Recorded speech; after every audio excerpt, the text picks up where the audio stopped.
You arrived on Mars as our liberators. The Earth Defense Force, guardians of humanity's next frontier. But instead of freeing the citizens of Mars, you imprisoned them. And now,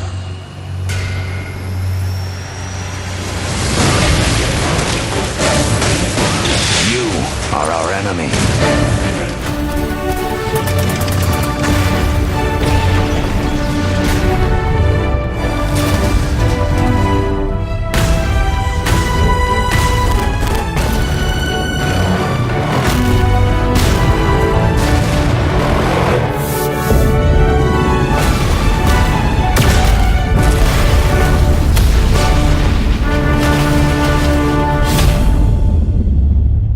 Back in 2009, a game hit shelves for the PlayStation 3, Xbox 360 and PC, where you could destroy anything and everything and get rewarded for it.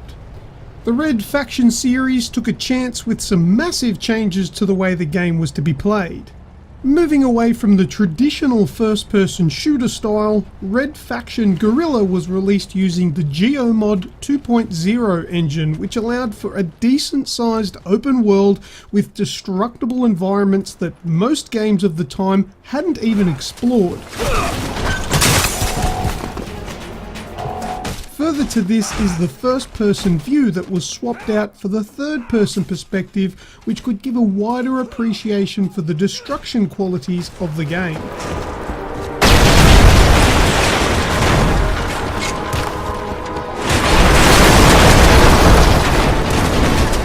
G'day everyone, my name is Lucas, and today I am taking a look at one of the latest of the remastered genre, Red Faction Guerilla Re-Mars-tered. No, Re-Mars-tered. Oh, there's no good way to say that. Okay, first up, let's talk about the game itself. Red Faction Guerilla starts off with a typical story that won't have you on the edge of your seat in anticipation for what happens next. Instead, the developers of the game made their focus on what players would really be interested, and that's the demolition game mechanics. You play as a character named Alec Mason, voiced by none other than Troy Baker. Hi Joel, how are ya? Ellie?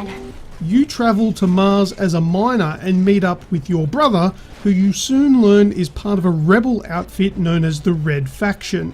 These rebels are charged with the goal of overthrowing the militarized organization known as the Earth Defense Force, or the EDF. Your goal is to raise morale amongst the Red Faction and get more people to join your cause by destroying EDF bases, which is pretty much everything that's on the planet. As I insinuated before though, the story isn't the most riveting part of the game, so I won't go into that any further. Red Faction Guerilla Remastered has three main game types, including a main campaign, Wrecking Crew, which is a mode where you just go in and destroy things as fast as you can with different tools, and a multiplayer where you can play in a few different game modes against other people. The remastered edition also includes a bonus mission that was made available in the original release.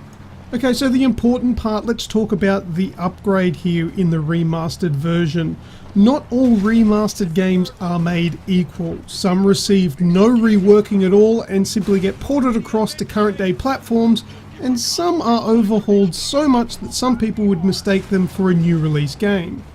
Red Faction Guerilla Remastered is closer to that first one, unfortunately. There have been some upgrades added to the game from the original, however the overall feeling of the game doesn't feel like there's much going on. Essentially, it still feels like a game from 2009, but that's not necessarily a bad thing.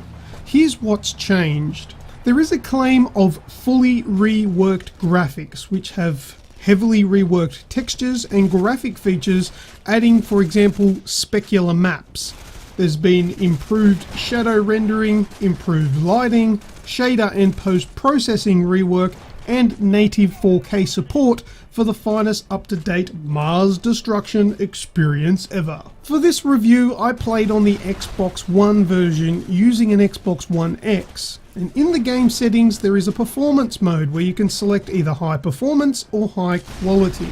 The high performance mode will favour frame rate and delivers a decent and solid 60 frames per second most of the time, but it's still challenged during time of large explosions and action sequences.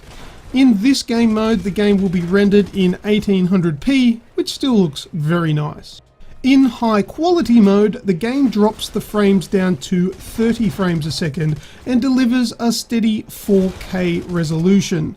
On paper, the high resolution sounds nice, but to me, with a game where moving broken pieces of a building are spraying all over the place, a smooth 60 FPS gets my vote every day of the week. So I played most of my game using the performance mode. Add your choice and why in the comments down below. And just a quick note, you can't change between the high performance and high quality mode on the fly. If you want to check out the differences between the two, you will have to change the setting in the main menu and load back into the game. You can't do it while you're actually playing. Alright, now let's finish up with answering the question of, is it worth returning to Mars with the remastered version of Red Faction Guerilla? If you were like a lot of people and you missed Red Faction Guerilla the first time around, then I would definitely recommend giving this remastered version a go. While the visuals do look dated and the sparse open lands of Mars does look bland by today's standards, Guerilla's gameplay was well before its time in 2009, and its style of gameplay still holds up today. It's not the prettiest game out there today, but it's a hell of a lot of fun to get into and break things. So in describing Guerilla's gameplay type, I would say you could mash Just Cause and Mad Max together to come up with this marvel of a piece. Well, that's all I have here today on Red Faction Remastered. Thanks in advance for liking, commenting and subscribing. Please leave a comment down below of what you think of the Red Faction series, and if you'd like to see a new Red Faction game hit our gaming stations. Thank you all for checking out this video, and as always, I am Lucas from Aussie Gamers Express, and until next time, I will see ya!